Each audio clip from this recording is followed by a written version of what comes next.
Hello everyone, সবাইকে happy new year.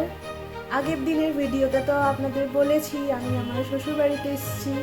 তো আজকে একসাথে আমরা শ্বশুরবাড়িতে নিউ ইয়ার লাঞ্চ করছি।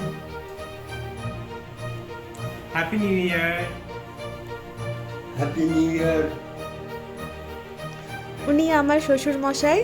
আজকে আমরা একসাথে লাঞ্চ করতে বসেছি। আমাদের আজকে লাঞ্চের মেনুতে আছে ডাল, মিক্স ভেজ, চিকেন, এদিকে স্যালাড, ভাজা, ভাত, রায়তা, চাটনি। এই দিয়েই আজকে আমরা নিউ ইয়ার লাঞ্চ করছি। আপনাদের নিউ ইয়ার কেমন কাটছে অবশ্যই কমেন্ট করে জানাবেন। সবাইকে আবার হ্যাপি নিউ ইয়ার।